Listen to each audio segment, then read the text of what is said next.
Sponsored by Midland. Communication for every adventure. The industry leader in radio communication technology and innovation for over 50 years.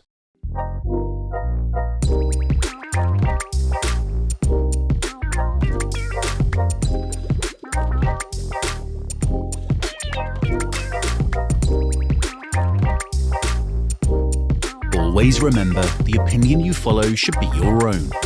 Just consider the things stated here to be a second opinion from a complete stranger online. Hi, my name is Phil from Waypoint Overland, and you're listening to Random Waypoints. All right, so here we go. Welcome to another episode of the Random Waypoints podcast. We'll be doing an episode every week, so like, share, and subscribe. And hit the notification bell to make sure you don't miss an episode. Later in the show, we'll be answering a viewer's question, looking at some gear to enhance your experience in the outdoors, and we'll have another installment of a segment called Waypoints that deals with navigation and planning itineraries for the overland traveler. Also, I'll share another one of my random lists. You don't want to miss this one. But first, let's take a look at the news. During this segment, we'll cover various topics with a connection to overlanding in some way. It could be land use news regarding the national parks or the Bureau of Land Management. We'll keep you up to date on any auto industry news when it pertains to relevant and potential overlanding vehicles. There will be camping and outdoor industry news, as well as photography and video, fishing, hiking, and on and on. Now, here's the news. A new survey says younger two-wheeled riders more likely to ride electric. Riders of electric motorcycles and scooters continue to grow worldwide. The survey was done in the UK, but in my opinion, it closely mirrors what a poll in the US would reveal. According to BikeSure, riders said what they like about electric motorcycles was instant torque, cost, carbon footprint, quietness, and comparatively lightweight. 88.6% of survey respondents said they appreciate the opportunity to do less maintenance on electric bikes and/or scooters. Things riders didn't like was range, recharging times, engine sounds, difficulty of finding good used examples, ride quality, higher insurance costs, and not knowing how to service them if they do require maintenance. A greater percentage of younger riders surveyed are more excited about electric bikes and scooters as compared with older riders. You can check out the full results of the bike survey on the company's website. The 2022 Jeep Wagoneer and Grand Wagoneer had their big reveals. Both will reach dealers this summer. The Jeep Wagoneer is priced at about $60 to $75K, and the Grand Wagoneer from $89K and cresting at $110K fully loaded. The Wagoneer family is entirely made up of full-size three-row SUVs, expanding the Jeep brand with its largest vehicles to date. These new models mark the return of the Wagoneer nameplate after 30 years out of the market. The original Wagoneer came out in 1962 as a 63 model and created a new segment by offering four-wheel drive with an automatic transmission and a wagon body. It seats up to 8, comes with a 5.7-liter V8 with a 48-volt hybrid system. It generates 392 horsepower and 404 foot-pounds of torque, and has an 8-speed automatic transmission that's operated with a rotary shifter. The Wagoneer is too big to earn the Trail Rated by Jeep designation that most other SUVs in the brand's lineup get. However, it's built on a modified version of the Ram 1500 body on-frame architecture with an independent front and rear suspension. There's 2 off-road modes, a 25-degree approach angle, 24-degree departure angle, and 22-degree breakover angle. This makes it one of the more capable full-size SUVs you can get. The optional Quadralift air suspension raises ground clearance to up to 10 inches, enough to ford water up to 24 inches deep. All Wagoneers and Grand Wagoneers will be built at the Warren, Michigan plant that also makes the Ram 1500. You can expect future variants that bolster on- and off-road capability, and future models with electrification, including a 4XC plug-in hybrid trim like that recently introduced on the Wrangler. Pocket Outdoor Media, the parent company to nearly 30 active living brands, has purchased Outside Magazine, Outside TV, Gaia GPS, Peloton Magazine, and Athlete Rig. Robin Thurston, CEO of the New Outside, said, "These brands make our new company the world's leading creator of active living content, experiences, travel, and services. We now deliver content to almost every home in America across every platform, screen, and device." Outside Magazine and Outside TV joined the Pocket Outdoor Media family, and going forward, they'll be known as Outside. Outside reaches 38 million people a month across all platforms. They published their first issue of Outside Magazine in 1977, and their stories have won awards in print, video, and film. All employees will receive job offers and no relocation will be required. Outside's Scott Parmalee says it's a marriage made in media heaven. Thurston made it clear that his company was much more than a traditional media entity. His vision is to build what he calls the Amazon Prime of active lifestyle, a connected, holistic ecosystem of resources for active lifestyle enthusiasts. Now it's time for Random Lists. Random Lists is all about lists Waypoint Overland has created on an array of topics, such as top 5 national parks, top 10 trails in the United States, top 10 fill in the blank. I think you get it. Some lists will be pure fun, and others very informational. But they all will have a connection to overlanding in some way. We're very interested in hearing your suggestions for upcoming lists in the comments. Now, here's our random list.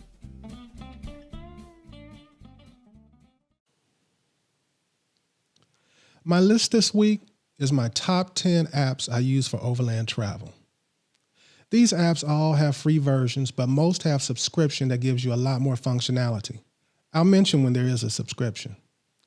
I've chosen to use the subscription services of all these apps, and I like them enough to make my list. Number 1 is Google Maps, which is free. On February 8, 2005, Google Maps was first launched for desktop as a new solution to help people get from point A to point B. Today, Google Maps is used by more than 1 billion people all over the world every month. And I would say it's one of the biggest leaps forward in navigation since the GPS project was launched in the United States in 1973. It's made sure we never get lost again, which also frees us up to be more flexible and spontaneous in our travel plans. There's no longer a need to carry a bunch of guidebooks and brochures anymore. Anyone with a decent smartphone can get turn-by-turn instructions for free. And with Street View, you can virtually travel the roads and streets of your journey.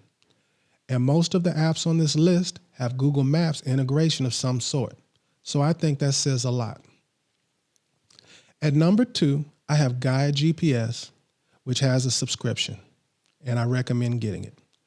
Gaia GPS was originally a tool for hikers, but quickly became a navigation staple of overlanders and backcountry travelers. I've been using Gaia for years now, and it's my second most used mapping app behind Google Maps.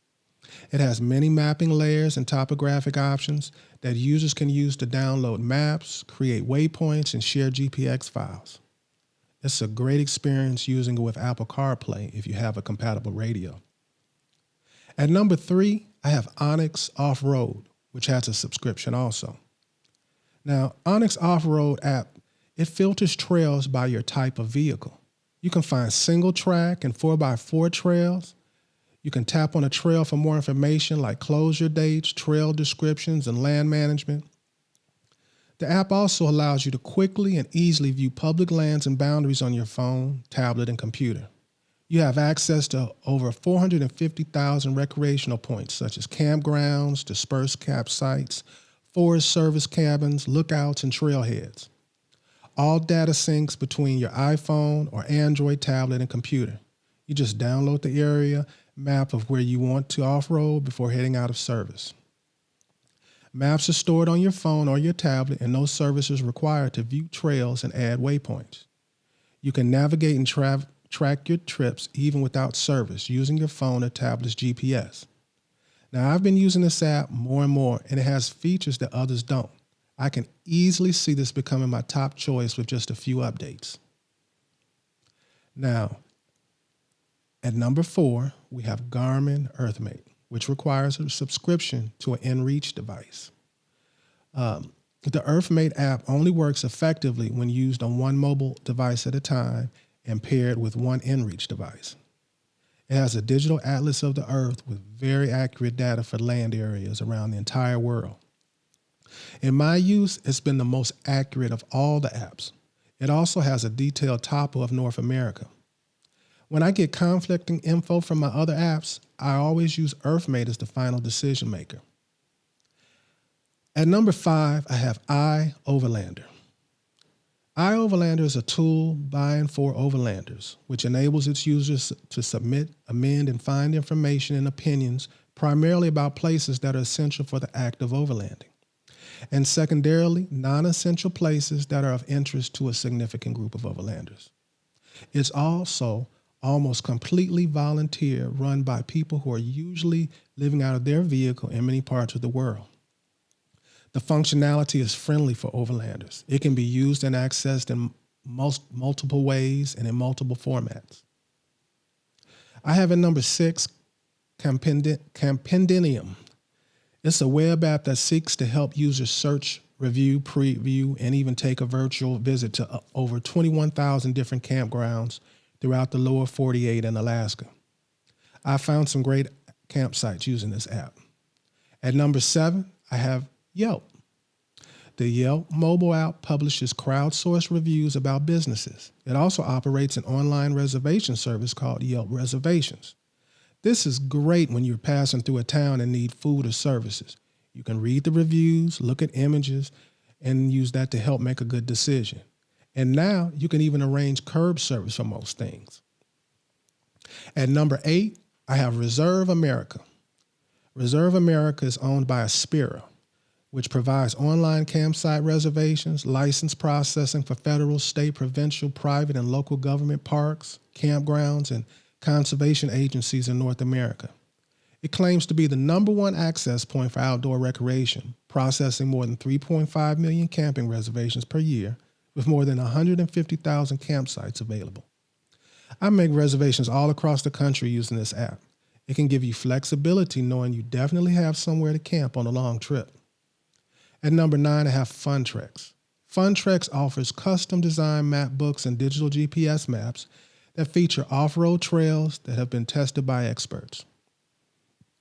Their books differentiate between various trails based on difficulty, which are accompanied by detailed photos and turn-by-turn directions to make sure you don't tackle more than you can handle.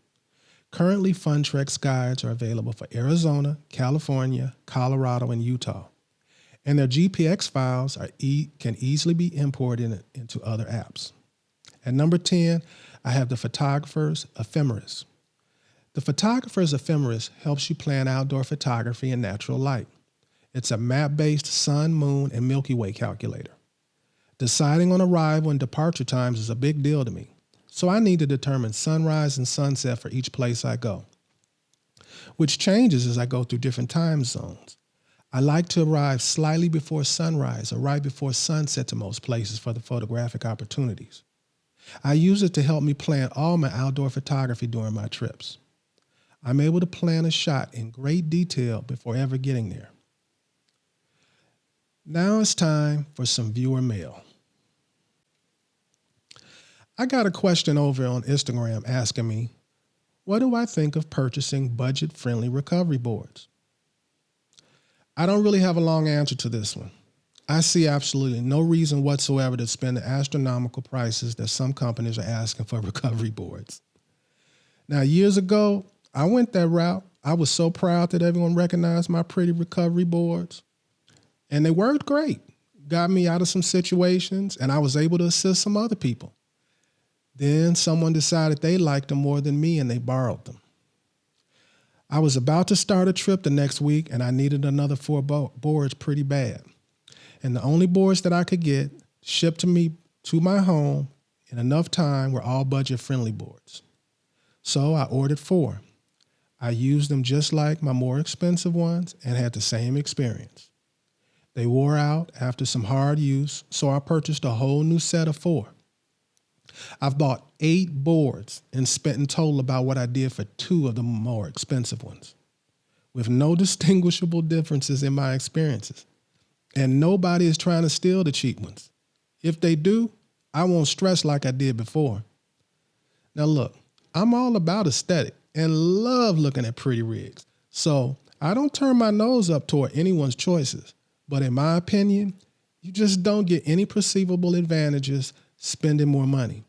With that said, do some research, read reviews, and choose a pair that people have been happy with. I've been very happy over the years using X-Bull recovery traction tracks. They've made improvements with every generation of the product. And I want to be clear, I have no affiliation with this company. I found them on Amazon.com, I ordered them, and I've never looked back. I'll leave a link in the description. Now it's time for Waypoints. Waypoints. Waypoints will cover all aspects of navigation for the overland traveler. Navigation is the act or practicing of navigating, the method of determining position, course, and distance traveled. I want to backtrack a little on our navigation segment. If this would be your first overland trip, I suggest planning a couple of short 2 to 3 day trips. I do this every year to iron out any issues and determine what my rig is capable of after any new upgrades and get comfortable with new gear. This also helps to determine what exact gear I need and what to toss. Now let's get more into making our route. You want to research and decide on areas that you want to see and do along the way, including priority stops like gas, markets, your vehicle's brand, service department, and anything else important to you along the way. Make sure to download all your trail maps, all your Google Maps, everything. That way cell service becomes a non-issue. Of course, no matter what, you want paper maps in case your device runs out of battery. Verifying if your rig can manage the trails to campsites you want to camp at, distance to closest gas station without running out of fuel in a second location as a backup. Make sure you have the proper permits in each state to be on the trails and where you're camping. And don't forget campfire permits if applicable. Account for closures and non-permitted areas that you should stay away from. Come up with a meal plan for your trips that considers you may not want to prepare a full-blown meal every time and that emergencies occur. Keep in mind that things don't always go as planned, whether it be a road closure, a stuck vehicle, medical emergency, or a busy area. Go prepared and have a backup plan.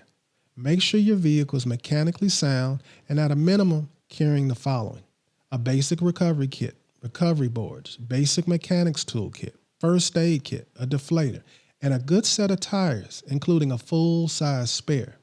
And don't just carry these items. Make sure you know how to use them. I know there's some stress that comes with planning a thorough trip, but if you put in the effort, it'll all pay off. After all is said and done, overlanding is about the journey. So don't get caught up in the, I'll start once I have this, or I'll start when I have that. Get started now, and you'll collect all that stuff eventually over time. And you'll have a much better idea of exactly what you need. As we said last week, we'll be getting into how to use Google Maps, Gaia GPS, and NOCS Off-Road in your planning as well as along your journey. I spoke about adding waypoints, GPX files, and creating routes, but we never talked about how. So let's start with adding a waypoint and using coordinates to add a waypoint on each app. Then we'll import GPX files and create a route. There are many different apps, but I'll be focusing on the ones I primarily use, which are Google Maps, Gaia GPS, and NOCS Off-Road. So let's get started.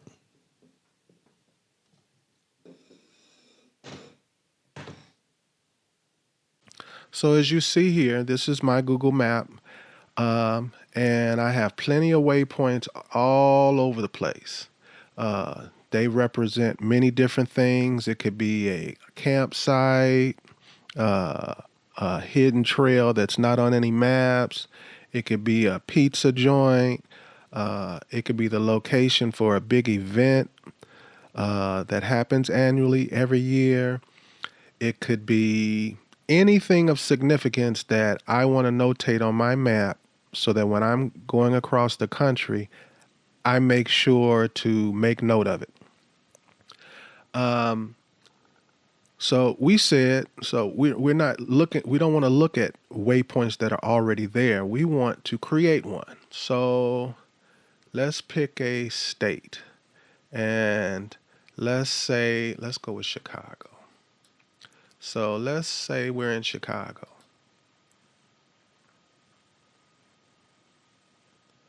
And what is this here? This is a waypoint I already have. So let's say I'm in Chicago and I'm looking for sushi. And I don't care which one it is, I just want to make a waypoint. And the reason why I'm making a waypoint is because, so here we have the pho noodle place, right? And I'm going to, right next to it, make a waypoint. And you see how down below it opens up a little box, and I don't click on any of this. I click on the actual coordinates. And what happens is it converts that address into coordinates. And you have a choice of different coordinates. We're going to use the ones down here. And we're going to copy them. And while we're still here, this is how we make the waypoint for Google Maps. I can either, one, save the coordinates and make it one of these things here. You know, I have different lists that I've created. I can make it one of these, or now that I've copied it, I can go back to the actual establishment's name,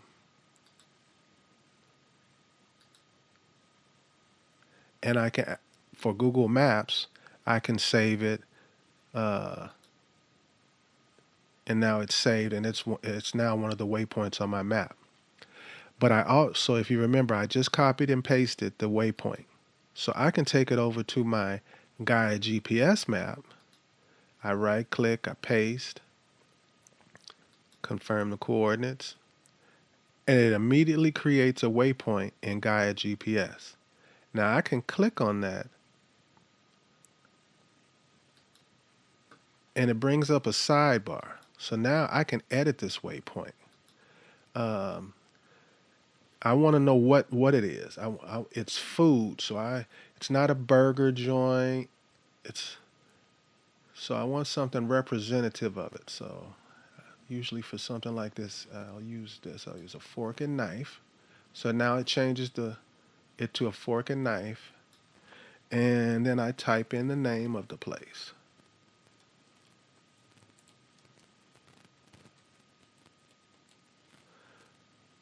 And if we have any notes,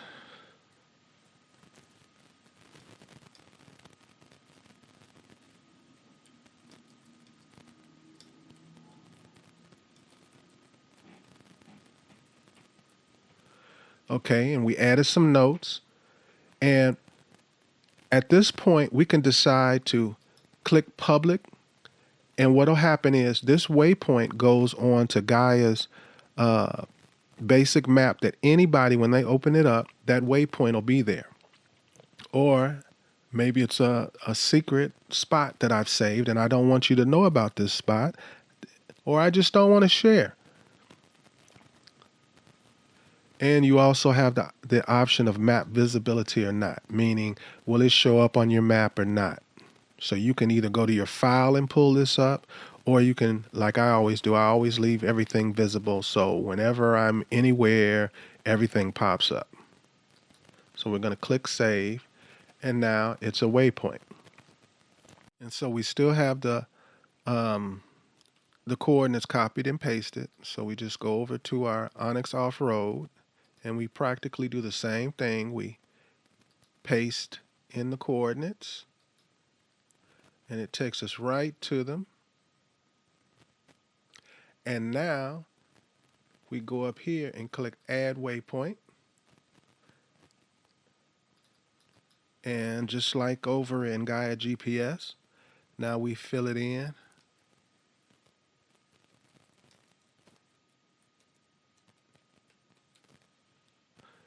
and it gives you a lot of the same types of choices. Some are a little different.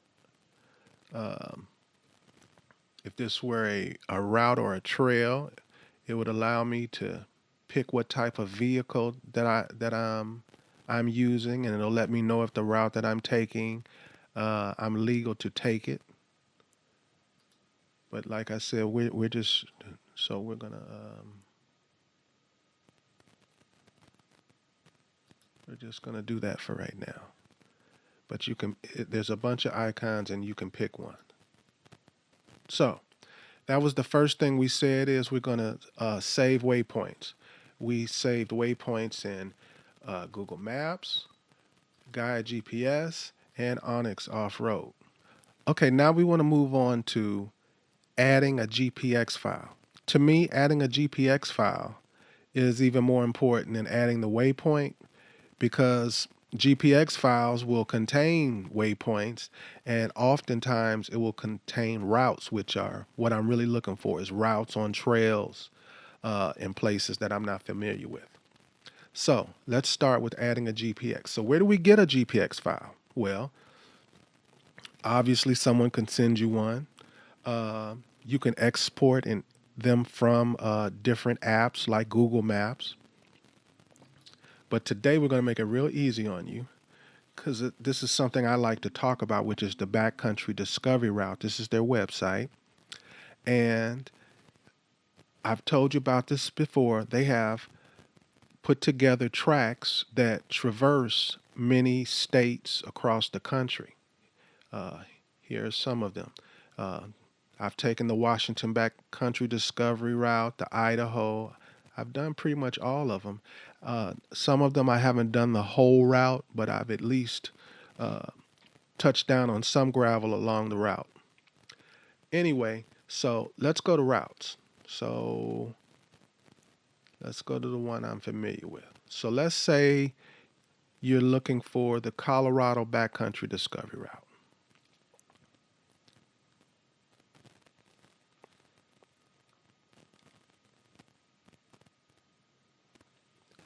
And here you see it.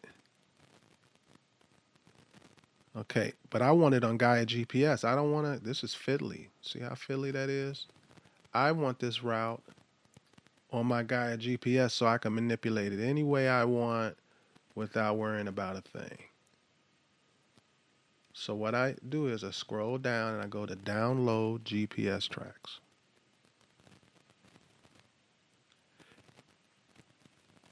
And then it's going to ask you to fill this out. So bear with me a second.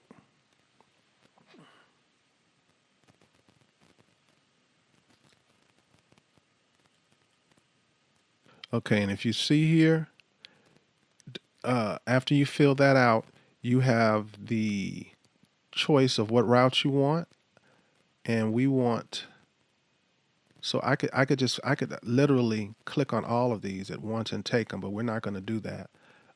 We're going to go just to the one that we wanted, which I forgot what we were looking for. I think it was Colorado.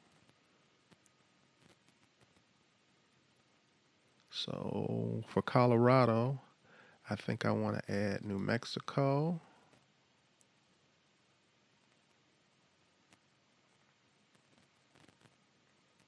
And Arizona. And once we've filled it out and we've decided exactly what it is that we want,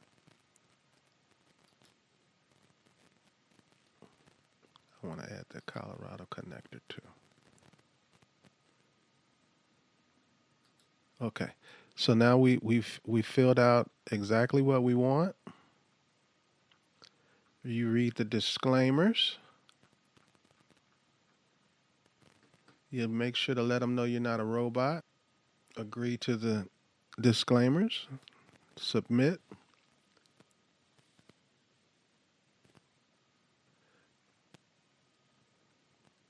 And now I just simply click the download. So let's click the download. Let's just go with one for now.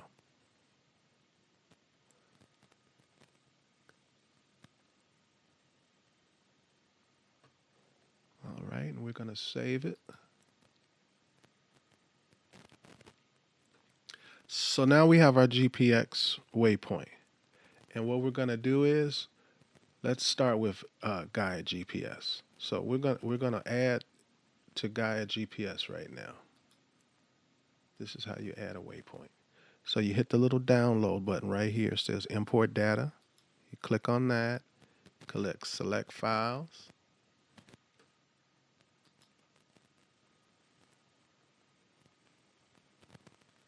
And then I click on the GPX file that I just saved, open. And then before it actually saves it, it lets you look at it and make sure that it's exactly what you wanted. And then you save it.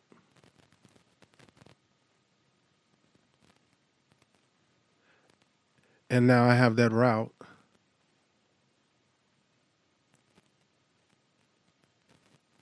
on my map. Now, for NOCS GPS, we're going to take that same thing and we're going to click on My Content, and then we click on Import. Select. You go to your GPX file. Same exact thing. Save my content.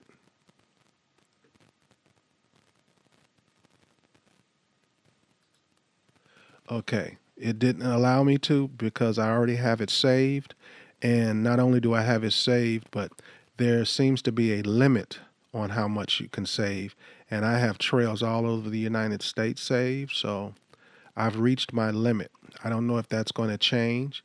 And if you're a person like me who saves the complete United States, which is a large amount, that may be an issue for you. And that's why I'm still stuck with the Gaia GPS, and I favor it over NOCS Off-Road is because I haven't found any limits as to how much I can download, export, import, or whatever on Gaia GPS. Now, there are features on NOCS Off-Road that I like over Gaia GPS, but I can't walk away because of the limitations that I just described.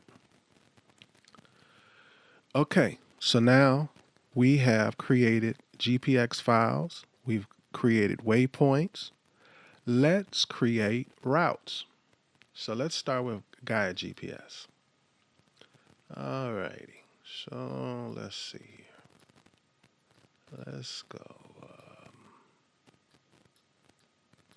Let's go to Virginia. Why not? Now I'm going to change my layers so it's easier for me to see these roads.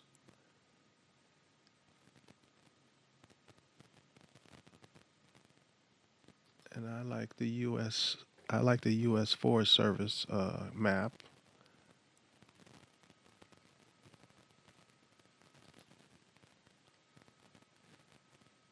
And I also like to use the recreational sites map, because the recreational site map, what it'll do is sometimes it'll show you an interesting area to check out, but you didn't see any trails or routes to it.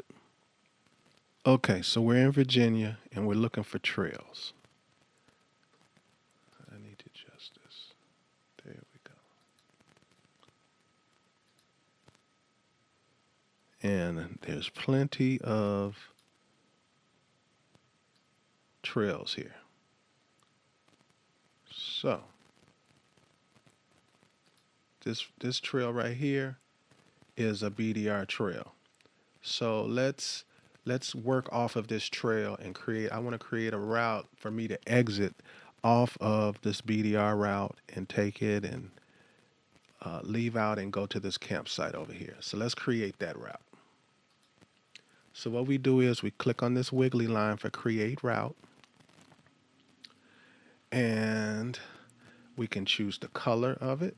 Well, let's make it purple. And if you have an idea of what you want to write, you write a name for it. The name of the camp is Steel Bridge Campground Route. Let's call it that. Okay, so let's start the trail.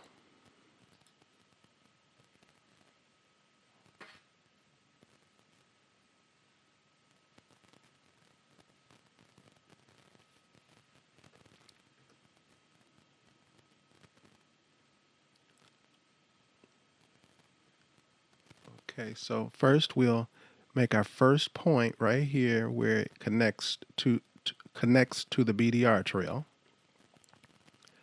And we start clicking on the route, and it should click into place.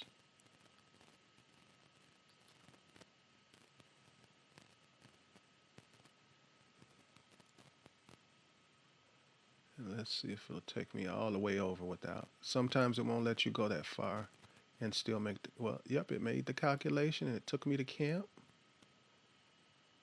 So let's make it a little more accurate. There we go. So sometimes it doesn't automatically snap into place, and you will have to do some work. So let's save this, and let's go back and say that it didn't snap into the route that you want. So what we're going to do is we're going to go to Edit.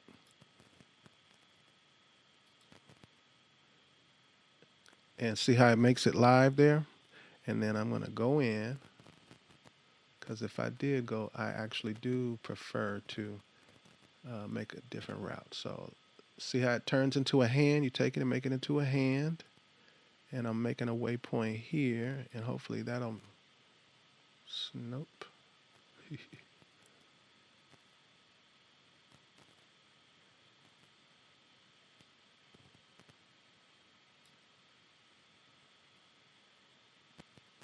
Okay, so this is a good example of what I'm saying. So you see how it won't snap anymore? So what we're going to have to do is we're going to have to manually make it go where we need it to go. And all we got to do is just keep grabbing it with the hand and making it go where we want it to go.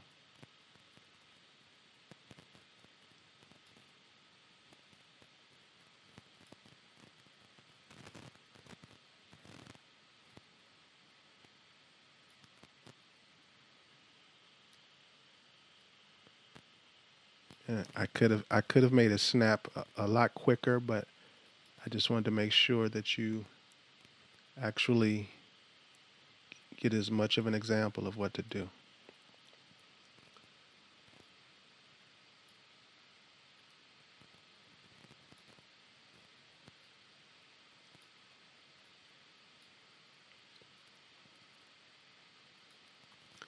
And so you get it.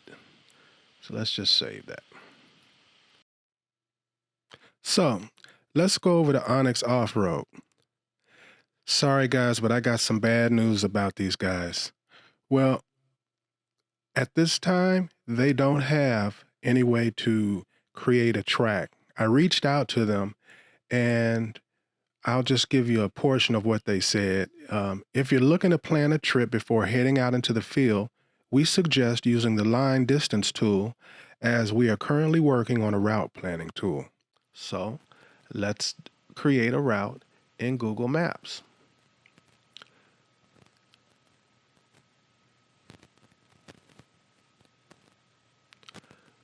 So our first waypoint is Fun Noodles. The way you have to create a route here is you can't actually do it manually.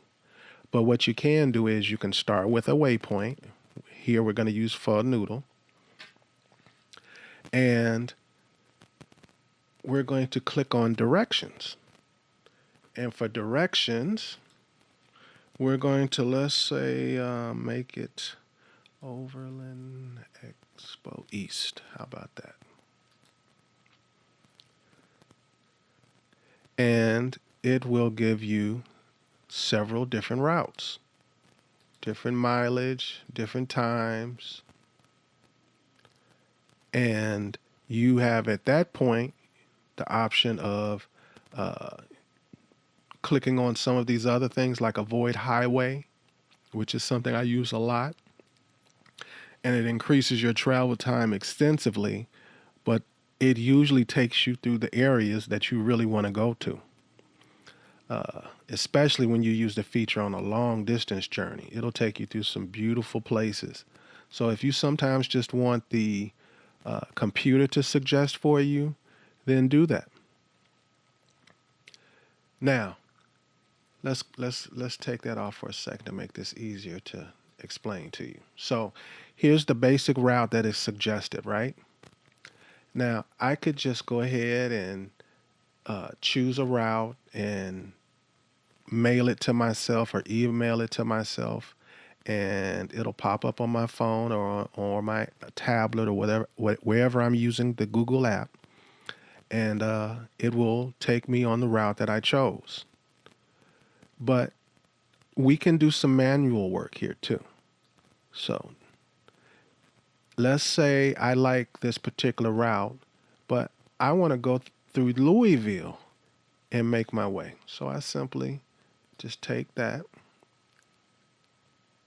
and there you go. And I can manipulate the route like that as much as I want.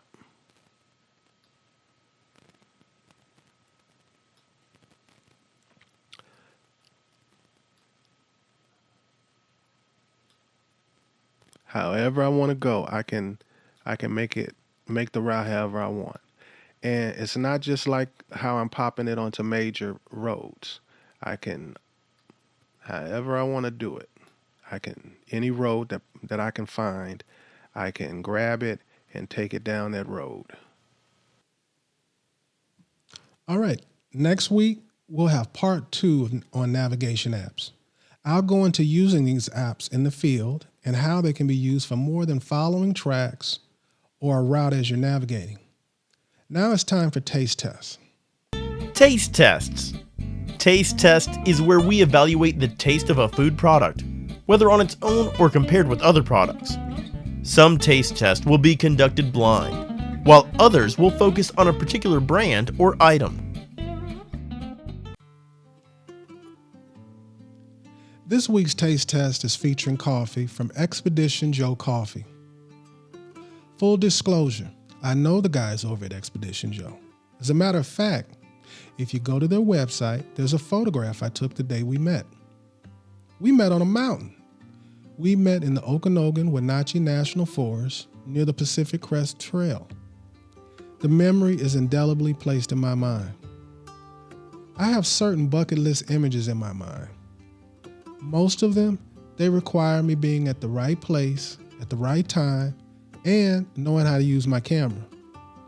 Many of them could easily be done with some editing software.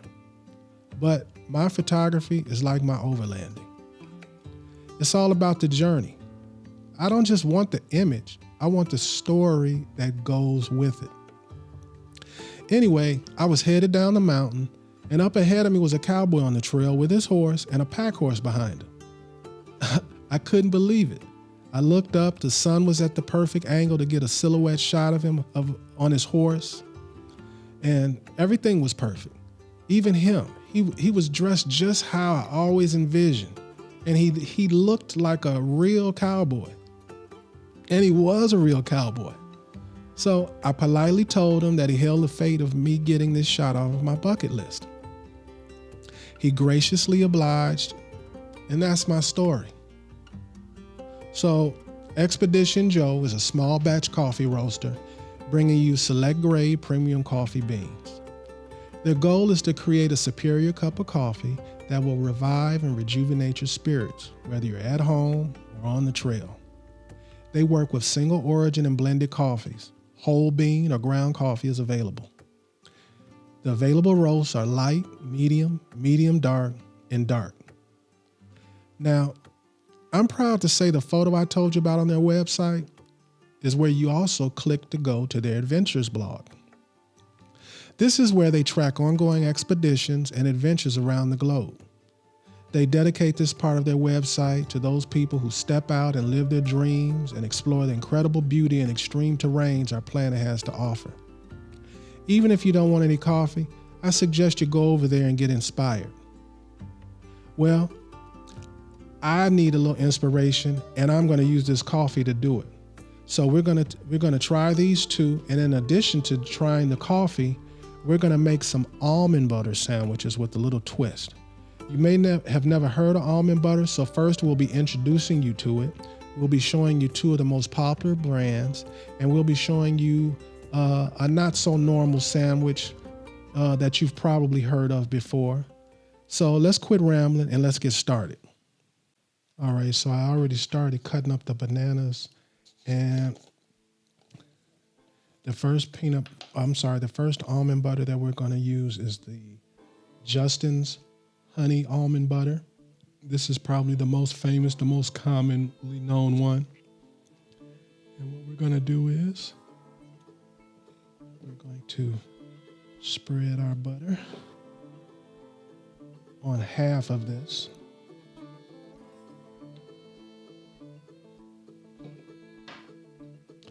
And we're going to grab our other butter, which is Barney's almond butter, smooth.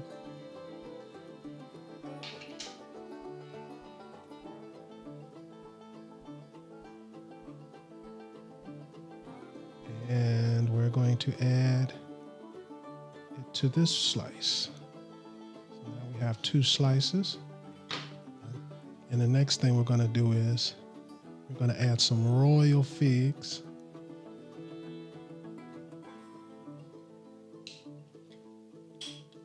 This is one of my favorites. I like figs, period. But this is one of my favorites.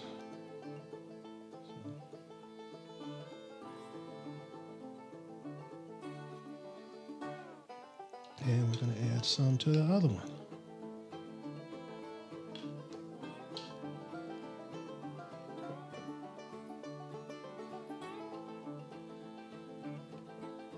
And now we're going to take our bananas.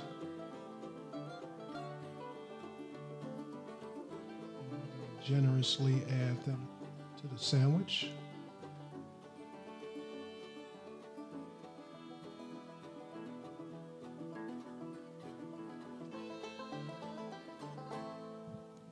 And then cut our sandwich.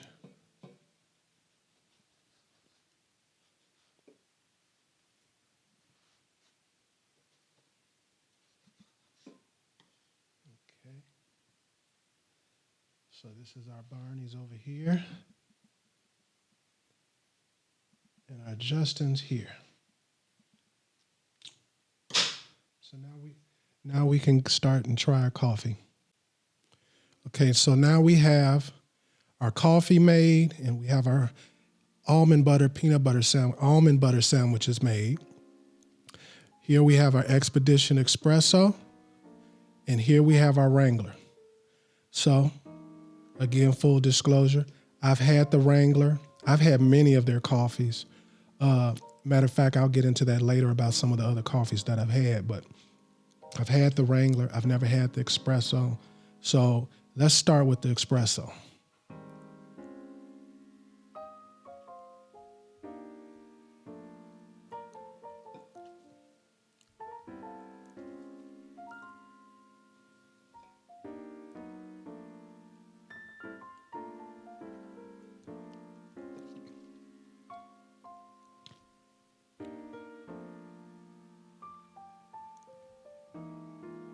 It's strong.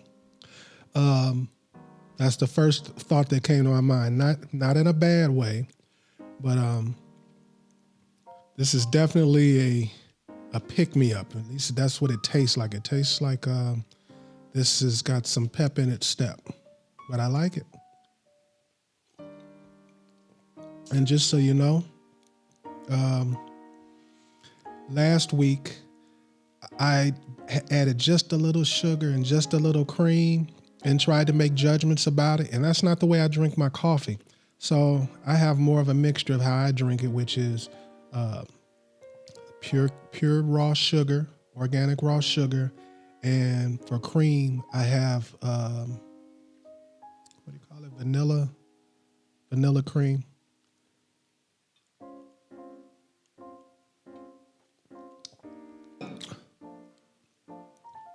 And I would definitely drink that.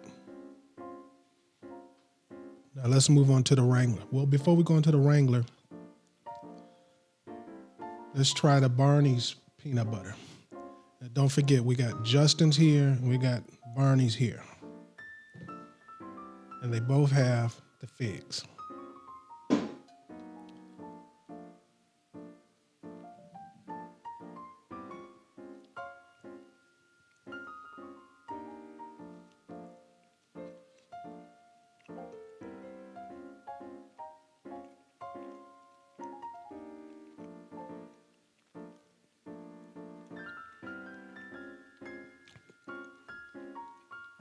Again, this is something that I've had before.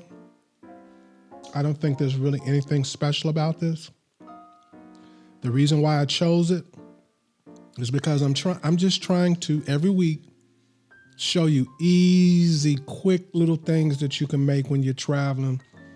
And it's not what you eat all the time. Maybe this is what you eat all the time, but I rarely see anybody making a peanut butter sandwich, let alone an almond butter sandwich, let alone an almond butter sandwich with fig preserves and bananas and taking the time to toast your bread. And all together, to make the sandwich, if you were only making one sandwich, it's a couple of minutes. The longest thing it takes to make is the toast, and that takes like a minute. You just, when I'm on the trail, I have one of these little metal, it's like a metal screen thing, and you lay it on top of your 2-burner, and you turn your fire down low, and it toasts your bread. And it takes like about a minute, depending upon how, I like mine kind of dark, so it takes a minute, but you can get a light toast in less than a minute. All right, I want to go to the Wrangler Reserve.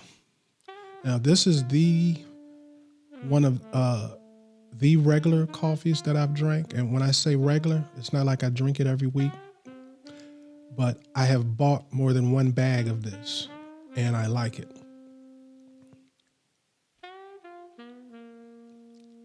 And because I already know how it tastes, I doctored this one up a little different. This one has the organic raw sugar, but instead of the creamer that I used before, I used chocolate. So it's almost like a hot cocoa. Now let me tell you about it. It's a dark roast, but don't let that fool you. It doesn't have like, usually when it says dark roast, that's a sign that it's gonna taste burnt, at least for me. When I hear dark, I hear it's gonna be burnt. It's gonna have that burnt flavor.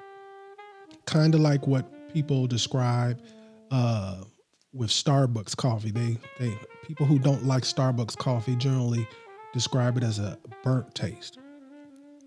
Now, to me, I am a Starbucks fan and I like that burnt taste and I like the taste here.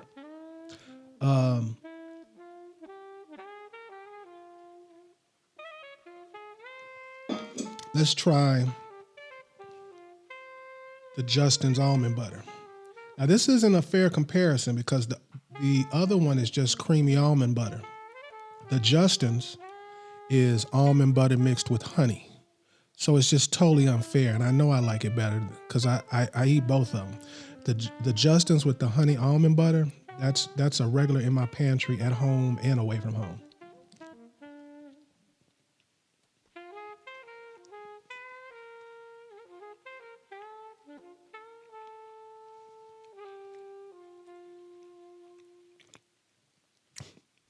Depending upon how long my trip is, like let's say I'm taking a trip from Washington to Maine, I'll just throw a whole jar in here. And it holds really well. I don't even have to put it in the refrigerator, but I do after I open it. But I don't really think you have to, because I've made the mistake of not doing that before. And the only thing is that the oils come up faster. They're going to come up no matter what, but the oils come up a little faster and you have to stir it back up. It's not a big deal. I actually preferred it because it was softer and it was easier to turn, whereas when you take it out of the refrigerator, it's a lot harder to turn. Now, the choices that I made to have the almond butter with the preserves and the bananas, I've been doing something like that all my life. Everyone's probably heard of the famous sandwich that Elvis Presley used to like. He liked it toast with grape jelly, peanut butter, bananas, and I believe bacon.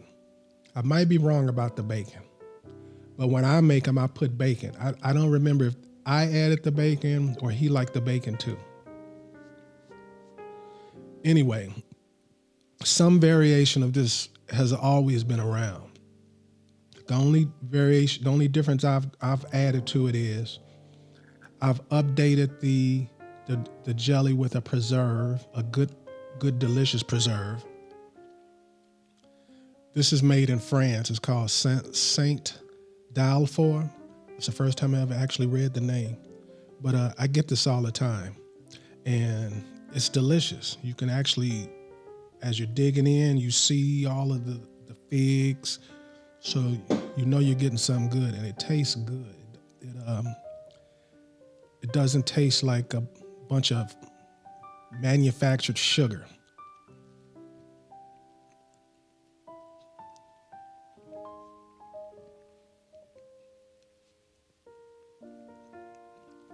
Other than the bread, everything is healthy. Bananas, fruits, nuts.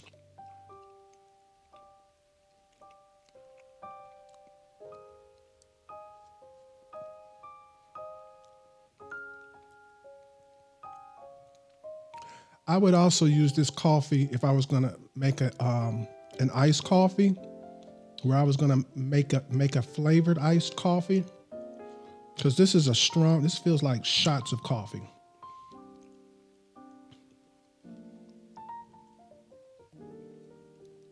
Now I want to talk about the actual company. I already told you I took a photo, and that's how I met them, and that's why I remember them and everything. But I had seen him before, but didn't realize it until I met him on the mountain. And then I started seeing him like at other events. I remember, I think later that year, I saw him at Overland Expo West and a few other places. So I met him, and then I started seeing him everywhere. And I didn't know that he had a coffee company till I saw him at the events.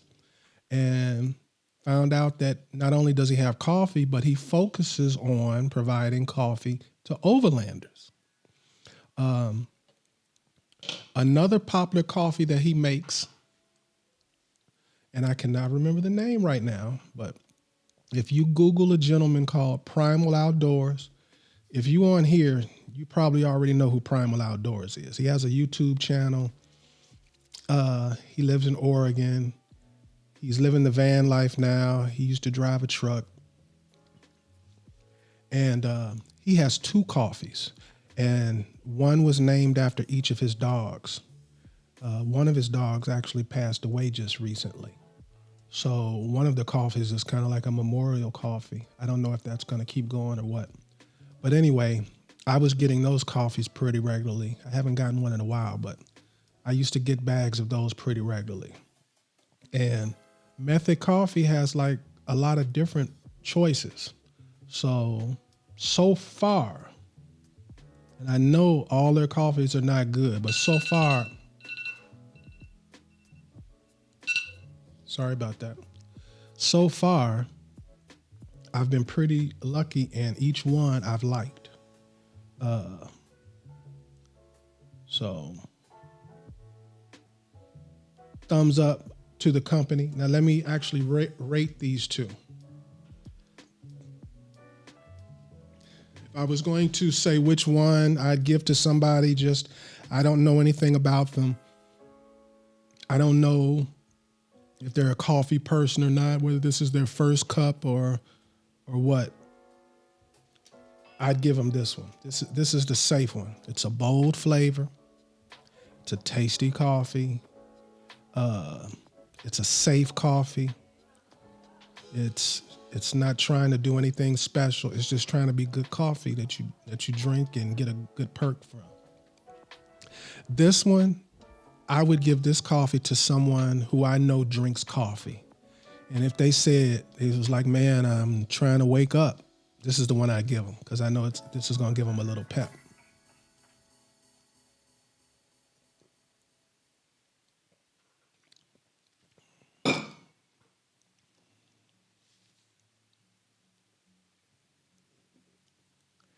if you have good coffee that you like, I want you to go in the description in the comments and let me know what those coffees are, because I would like to try them. Maybe I have tried them before, but if I haven't, I would like to know about them and try them, because I'm a coffee guy. I drink coffee.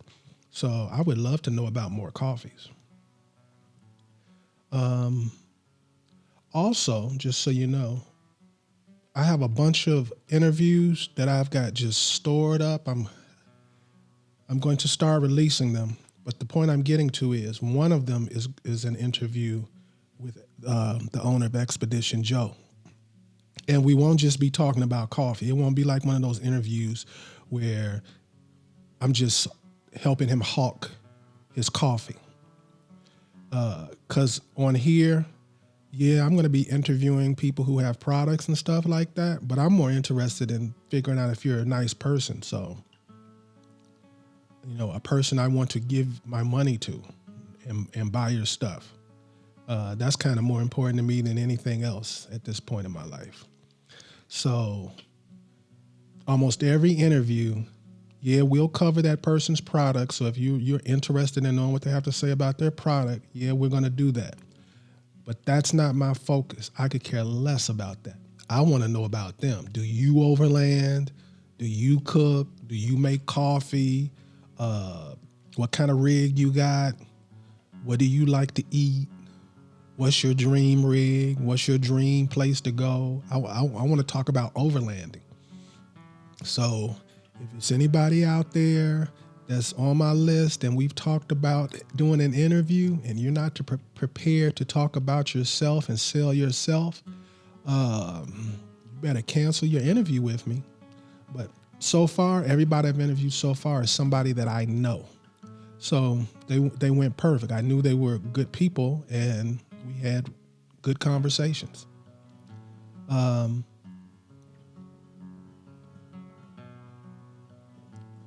finished drinking all of this of the expedition.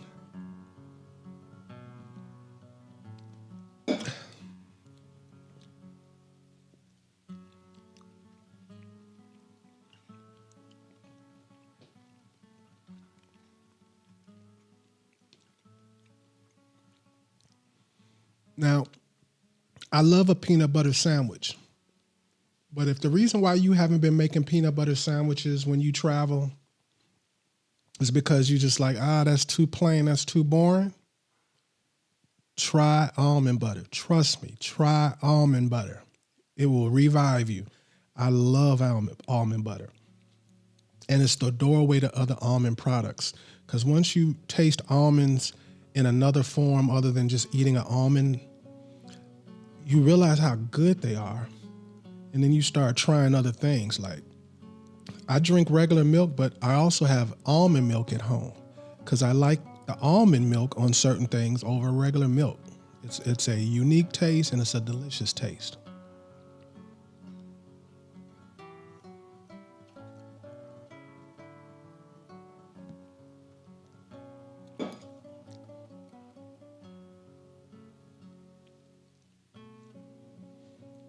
So I talked earlier about the photograph that I took. And it's a big deal to me, not because I think it's the most beautiful photo in the world or anything like that, but it's something creative that I had in my mind that I needed everything to fall into place. It wasn't something where I could just go in a studio and get on a computer and if I got the photo, there would be a story. Where I saw him, I can't think of the name of it, but when you're taking this mountain, there's a tower all the way at the top. It's like a watchtower or something like that. And I've been going there like 4 or 5 times a year. It's in the state of Washington. It's only a few hours for me to get there, so it's no big deal. This is just like a beautiful place to get away from everybody, take a quick trail, and go home. So it was highly unlikely in my mind that a bucket list photo of mine would be taken there. But when I saw him, I almost lost my mind because when you look at the photo, I mean, it's real obvious. He's got that square jaw. His hat is tilted right. He's got what do they call it, a Wrangler shirt. It's like, it's the shirt, and it's got like the pockets like that. He had on the Wranglers and the boots. His horse was dressed perfectly. The pack horse, the bags were nice and puffy, like he was on a nice long trip. And he was just moseying along. And then I drove, and I didn't want to scare his horses because he was riding his horses like right on the edge. Like they could have just took one step and fell off. I don't know why he was riding so close to the edge. But anyway, I pulled over, and then I walked up to him because I didn't want to scare the horses. And we talked, and he was like really cool. And he let me take his photo. And the point of me telling you that story is the story. It's the same as the journey. The journey is the story. Everything that you do as far as Overland, in my opinion, should be something to move the story along, move the journey along. Whether it be an event, whether it be a communication with someone you've never met before, whatever. But I just believe in trying to create stories. And when I say create, I don't mean faking it, but putting myself in the position so if it does happen, I'm there. And that was a very fulfilling situation for me. And I've had others. Well,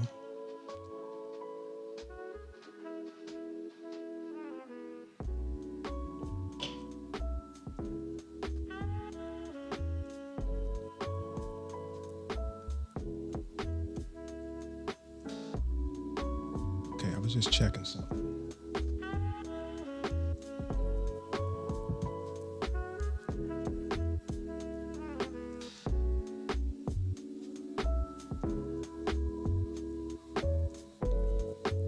Okay.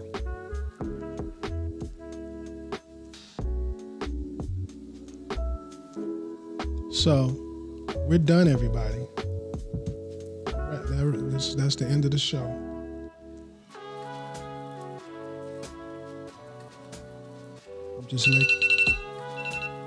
That's what I was trying to avoid. I was trying to avoid the clock. I couldn't do it. Sorry about that. Well, that wraps up another episode of the podcast. We'll see you next week. And I hope you like, I hope you share, I hope you subscribe. So with that, everyone stay safe. I want you to tread lightly. And hopefully I'll see you here or on the trail soon.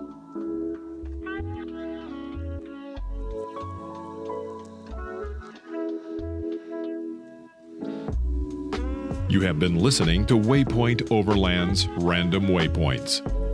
Like, subscribe, and stay tuned for more.